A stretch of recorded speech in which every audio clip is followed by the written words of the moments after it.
What? Did you think I was gone forever? Yo guys, what's going on? My name is HackingIsFreedom and welcome to the 37th episode of What Was Cut, a series where we take a look at what exactly was cut from our favorite games. Today we're going to be talking about Duke Nukem Forever. This game had such a crazy development history. It originally started development in the late 90s and it had a planned release around 2001. But with so many issues with various things like development and gaming censorship, the game didn't get finished until 2011. That's actually crazy. To think this game basically took the same amount of development time as GTA 6 just to be mediocre is very upsetting. But I still played it and enjoyed it, so I guess I can't say much. Anywho, let's be a turd burglar and figure out what was cut.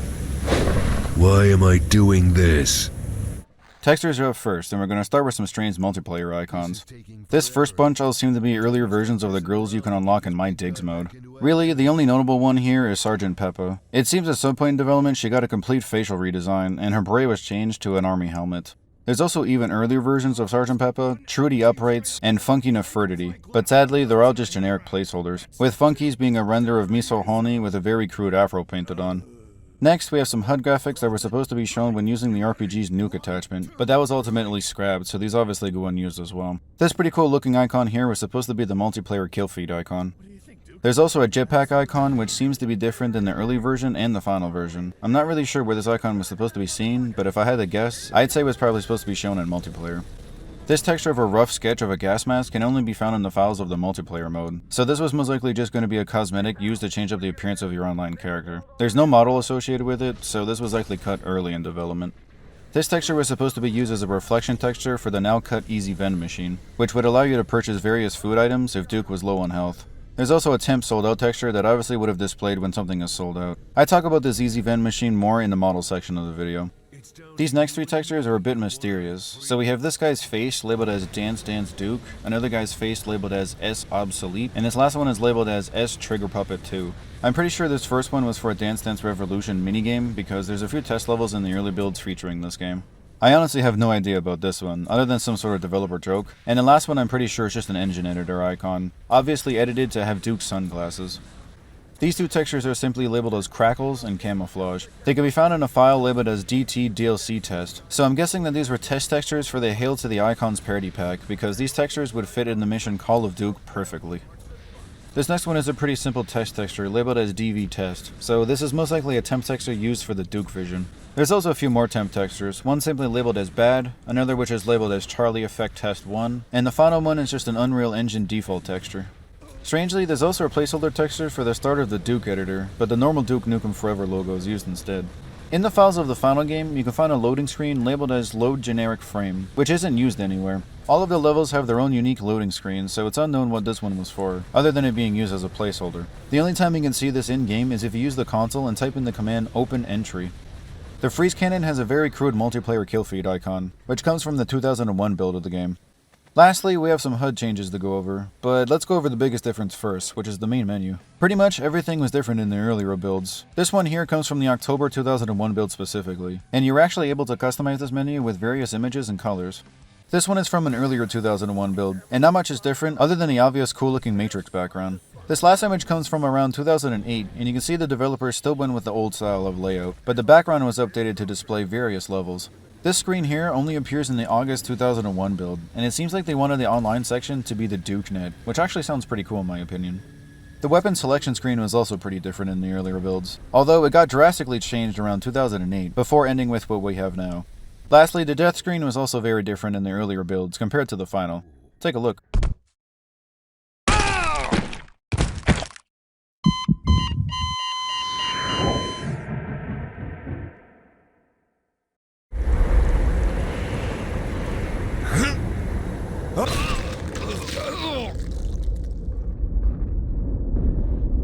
Up next are the models, and we surprisingly don't have that many to go over.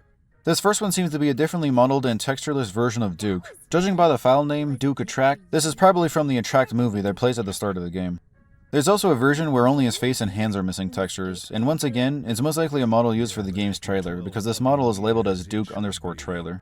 For some strange reason, only in the 2011 demo of the game, 3 LOD models of the alien anus door can be found. These aren't found in the final game's files, so I'm guessing the developers just thought it was unnecessary and removed them. In the earlier builds, your shades had abilities that would drain their power until you found one of these power cores. Honestly, even playing the 2001 builds, I think I only saw this like 2 times. There's a bunch of basic tech models still left in the game files, although none of these are really that crazy, except for this one. This is from the 2001 builds, and this is actually labeled as Hollow Duke, and when spawning it in, it actually does function as the Hollow Duke, it's just missing its model, so it seems to display the question mark instead. Next, we have that easy vend machine I was talking about earlier. It's pretty much what you think it is, just a simple vending machine, although with this being cut, all of the food that it was supposed to dispense goes along with it. And I'm kinda surprised that they didn't keep any of these snacks in the final game. Obviously, money was scrapped too, because there was no point to keep it in the game if you couldn't spend it on anything. A breather was introduced in the 2001 builds, but it seems unfinished, as it doesn't let you breathe on the water, nor does it protect you from gas. This would have been an item just found throughout various levels. The jetpack was pretty different in the 2001 builds, and it would have been an item that you can find in various levels as well, just like the breather. Honestly, not much is different about the item itself, just the model. A special box was placed around various levels in the earlier builds, which would contain anything from a new weapon, to an enemy hiding inside, to basic ammo for your guns. It was basically like a little mystery box. Lastly, medkits were placed around various levels as well, similar to the Doom series. These were probably removed when the devs decided to have executions that would heal the player. Let's now go over the cut and changes done to various weapons. Starting with the sniper rifle, it was pretty much a futuristic beam rifle in the earlier builds, quite different than the final game. The Ripper basically looked like a generic M16, and it's even called an M16 in the earlier builds. Its world model doesn't have the flag for whatever reason. The pistol was originally modeled after a Desert Eagle, and it honestly looked kinda plain. A rat shield was supposed to drop from EDF soldiers using them. It works exactly how you think it does. It'll block a certain amount of damage before breaking. The RPG went through a few different design changes. The first design ever being seen in this screenshot from a 1997 build of the game. It then got updated to this design, which is from 2001. Then a slight change happened to the weapons textures in 2002, before looking like what we have in the final game. Trip mines were a little awkward to use in the earlier builds. You would first need to throw out the mine, arm it with this tablet, then bring out the tablet again to set it off. The flamethrower was completely cut from the final game, only leaving a few sound files. I'm not really sure why this was cut though, it would have been a super fun weapon to use. Same goes for the chainsaw, it was completely cut from the final game, leaving no remnants this time. I also do wonder if this was planned to be a reference to Ash Williams from The Evil Dead, because it looks very similar to his chainsaw. There's quite a few animations for it that don't seem to work in game, which you can see here. I'm assuming not a lot of time went into developing this weapon, judging by the basic textured arm. The freeze gun was way different in earlier builds. It was still pretty unfinished as you can see, although I kinda like this old model. For some reason, this model reminds me of Destroy All Humans. It also has two different firing modes unlike the final game, and it also has some ammo pickups, which are just some frozen containers.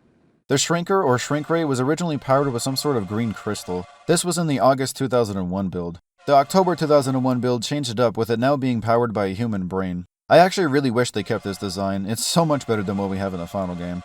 The pipe bomb originally had two different explosive types, one that would just be the normal explode on impact, while the other was a sticky version. The detonator itself was also changed up quite a bit. Duke's Mighty Boot melee attack was planned to make an appearance in the final game, but it was cut for completely unknown reasons. I believe it was in the game all the way up until the 2008 builds before being fully scrapped. The shotgun was really the only weapon that wasn't changed all that much, with the biggest difference being it used to use acid rounds in the earlier builds, which you can also see a model for here. This hypo gun is an interesting one. It seems to be a small tool to inject yourself with various buffs. The red vial is steroids, which would have made you move faster and take less damage for a certain amount of time, and it would have displayed this red hue on your screen when it's active. The blue vial is health, which is pretty self-explanatory, and the green vial is labeled as antidote. I'm not entirely sure what this would have done, as it has no effects in-game. Lastly, on top of finding each vial as ammo, there would have been a secondary ammo that you would have needed to collect in order to use the weapon, that being CO2 canisters. Last up for the weapons are some EDF miniguns. This first is a 50 cal autogun, and the other is called a high velocity autocannon. There's almost no difference in these weapons other than the visual details. The cut enemies are up next, and I think you'd be pretty surprised about a lot of these. All of them come from the 2001 builds, but strangely, no enemies appear in the game itself, except for like 2 separate spots. So a lot of the animations and stuff will be shown in a model viewer. Anyway, let's start with an enemy known as the Adult Snatcher. It has a unique walk animation, 2 different death animations, and an animation of it burrowing and re-emerging. Next we have the baby version, which is just called a Snatcher. It has a unique walk animation, and a few animations of it latching onto you, which would have required you to press buttons in order to remove it. This enemy looks like it's straight out of Quake, but it's called a Bellosaur. It has a unique walk animation, a roaring animation, 2 different attacking animations, and 2 different death animations.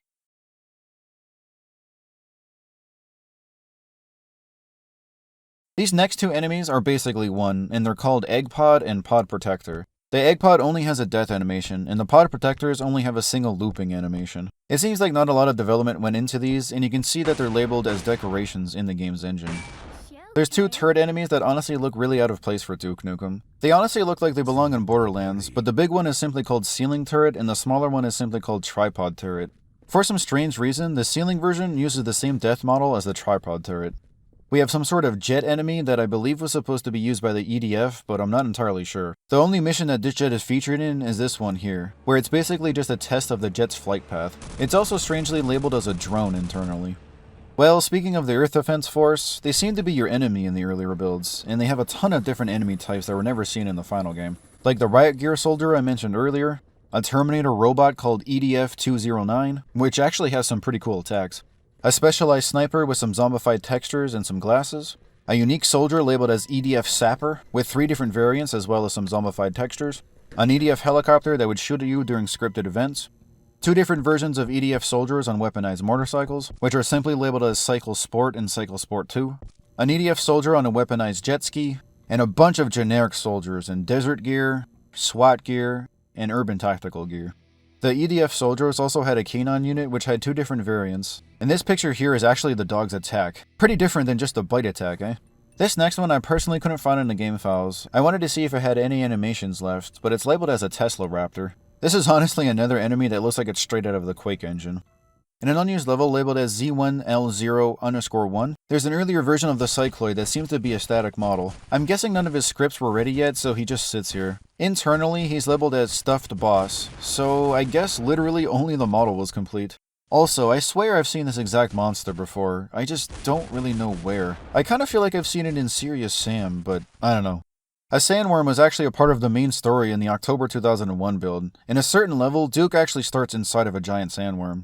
One cool thing about this thing is it has another head under its mouth, although it doesn't seem to have any attacking animations, just an idle animation and a burrowing animation. This next enemy has a lot more unique animations, and it's simply labeled as Alien Pig. It has a unique walking animation, a charging animation, a charge attack, a long roaring animation,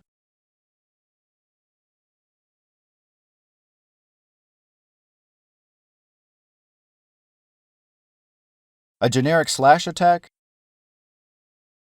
and only a single death animation. This is actually one of the only enemies that spawn in the October 2001 build, and I can definitely say these things are decently strong, much stronger than the ones in the final game. Strangely, the Alien Pig's cousin, Pig Cop, isn't spawned anywhere in the same build, despite them being fully complete. However, they all seem to reuse Duke Nukem's animations, so I'm guessing custom animations for these guys weren't made yet. Although the Pig Cop has quite a few different variations, unlike the Alien Pig, and they do look quite different from the final game. This next enemy is simply called Lizard Trooper, and just like the Pig Cop, the Lizard Trooper doesn't spawn in-game either. But he is fully complete, and he's just left in the game files. He sadly reuses the same walking animation as the Pig Cop, but he actually has an older version which was present in the August 2001 build. Next we have an earlier version of the Octobrain, and this only spawns in a few test maps in the earlier builds. This next one is called a Head Creeper, and honestly all I can think of is a head crab from Half-Life. One cool thing about this enemy is, it would have used another dead NPC's head as protection for itself. It also has a unique walking animation, a unique idle animation, and a strange spawning or expanding animation. A very strange enemy simply labeled as Alien Plasm can only be found in the test rooms in the October 2001 build, and as far as I can tell, it doesn't do anything. At least in-game, but I believe the plans were for this thing to hop around and possibly steal weapons, ammo, and other consumables around the map. Another strange enemy that I believe was supposed to be a boss due to him being featured in the last levels of the earlier build. In-game, he's simply labeled as Proton Monitor, and he's quite big to be honest. I'm guessing this would have been the end boss for the Operation Shutdown chapter, which I'm also going to show off in a little bit. Finally, while exploring the 50 plus test maps in the earlier builds, I stumbled across this being. I'm pretty sure this was just a developer having fun and it was never meant to actually appear in the game, but this thing is just insanely cool. It's a lot stronger than the normal Alien Pig it's based off of. Time for the cut levels, and I just want to say a lot of these come from the early 2001 builds. I could have honestly put the entire game here because the whole thing is different, but a lot of the levels I didn't really find that interesting. So I'll just show you the ones I thought were cool. Starting with a very basic level called Moon Patrol. There's not much here because it's very unfinished, but it can be fun guessing what the developers' ideas were here.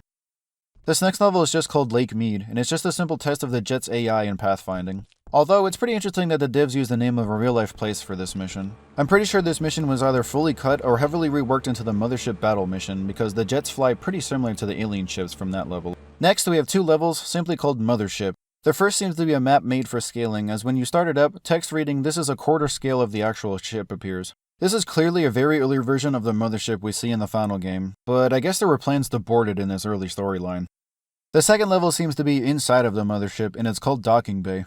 Starting it up, you'll immediately see 2 giant robots, with one cycling through some animations, and that's pretty much it. There's a few more giant robots on the other side of the docking bay, but nothing else of interest. It's pretty much just another scale reference map. Next, we have 4 levels from a chapter I thought was super interesting, as there's really nothing similar to it in the final game. The chapter is called Operation Shutdown, and this second level has you going through a section of a computer's motherboard. Level 3 puts you on the computer's hard drive disk, and even though it seems like this area is really small, a surprising amount of the PC is modeled and highly detailed. The last 2 levels seem to be a sequence of you transporting into the computer software itself.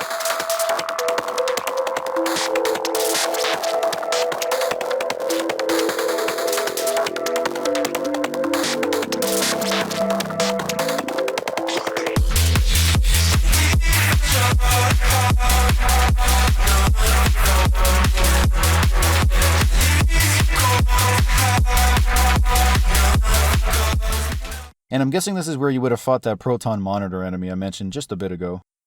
Last up for the levels is a few from a chapter called Heatwave. This first one is called Gus Encounter, and all that's here is a poorly textured donkey in a large world space. Judging by the name, we can assume the player would have met Gus here, which is an old miner guy only present in the 2001 builds. The second level in Heatwave is called Mule Ride, and it's exactly what the name suggests, a very simple mule ride with a few objects and a single enemy. Strangely, you can't use any type of flying command while on the donkey, nor can you get off of it, so you're pretty much just stuck on the thing. I wanted to see how long this donkey walked for, and it's really not that long.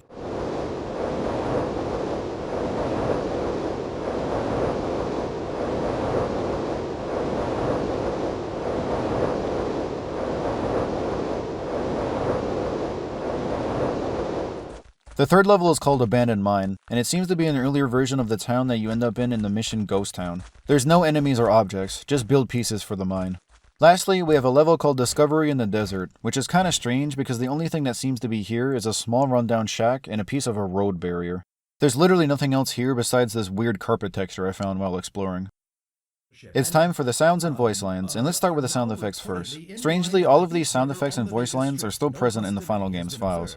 So these first sounds are all labeled as Ego Trip, and this first one would have played when getting a kill while Ego was active. This sound would have played at the end of your Ego Trip, and the last 2 are just labeled as Ego Trip On and Ego Trip Off, and I'm sure we know what these are for.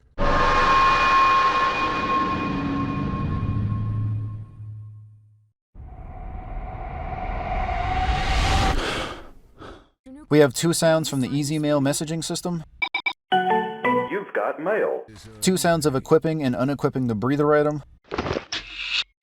And 1 of just generic breathing.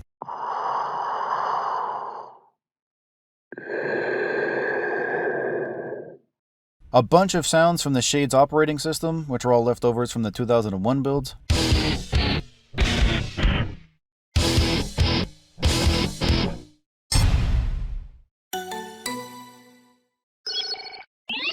A bunch of sounds for the nuke ammo type for the RPG. All systems ready. 3, 2, 1.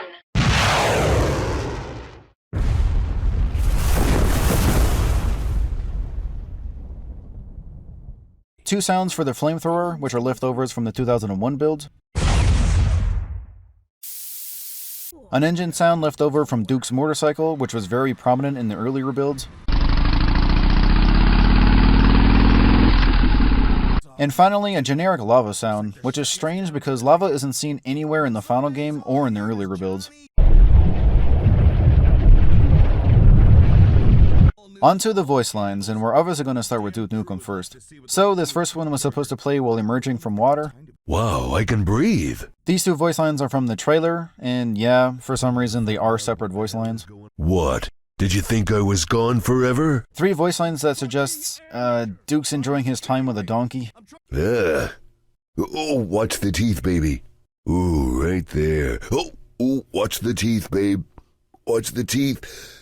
And 2 French lines that were supposed to play after killing someone. This first one roughly translates to, I hope Peggy didn't see that, which is referencing the Pan-European Game Information Age Rating System, which is basically the European ESRB. J'espère que le Peggy n'a pas vu ça. This other one roughly translates to, you will die, please, which seems a bit off. Tu vas crever. Je vous prie. General Graves has 2 leftover voice lines from an event that doesn't even happen in the final game, so I'm not really sure where these voice lines were supposed to be heard. Duke, I've just been alerted that a large power source came online in your casino. You're not powering up that big gun, are you? You better think things through, son. And if you're not gonna do that, I hope to God you know what you're doing. The final voice lines, I believe, belong to an EDF soldier. However, I found them in a file labeled as temp voice, and the voice lines are specifically labeled as Grunt 01 to Grunt 03. I'm cocked, locked, and ready to rock, Duke. Is this another bug hunt, sir? I don't like it, Duke. It's too quiet. As we come to the end of the video, it's time for the oddities I found throughout the game, and most of these come from the 2001 builds. Starting with some of the abilities that were strangely absent from the final game. Like for example, your shades had a few different abilities, like an electro pulse that would disable the EDF robots, night vision, which I guess is kinda like the final game's Duke vision, and some cool looking heat vision. No idea why these weren't seen in the final game, but I guess there was just no need to have them. Another strange thing absent from the final game is climbable ropes. I guess it could be a thing with using a newer engine and making climbable rope obsolete, or maybe the ropes made it feel too much like Tomb Raider in the earlier stages of development. I honestly have no idea. In the 2001 builds, there's a strange notepad or diary you can use to write your own messages in. This is the only area that the notepad appears in, which is obviously just a test room, but I'm assuming this was a very early test of writing on things. Like for example, signing the book for that kid or writing on the whiteboard. Also for some reason in the test room, the notepad says call 911 on it. In one of the unfinished EDF base levels, you can find an interesting box with fake background written on it. For some strange reason, way under 2 different maps, there's some weird blue and red squiggles that have full collision. I originally thought that these were developer initials since they only appear in 2 levels, but I don't think that's the case. If you guys know what this is or what these are used for, please feel free to let me know in the comments.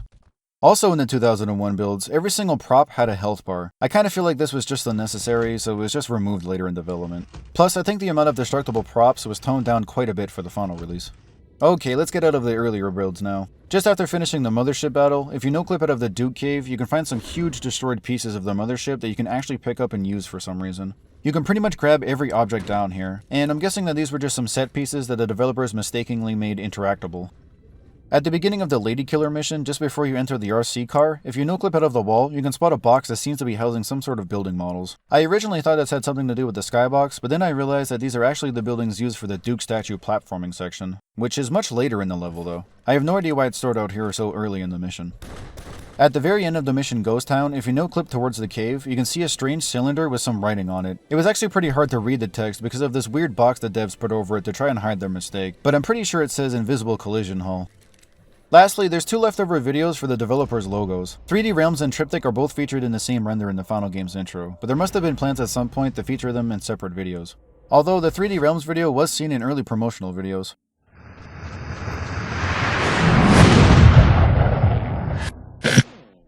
And that's all I have for Duke Nukem Forever. A big thanks to Harvey Williams 6576 for this suggestion. I actually just got back from a family vacation not too long ago, and I saw the suggestion while I was away, and I just had to do it when I got back.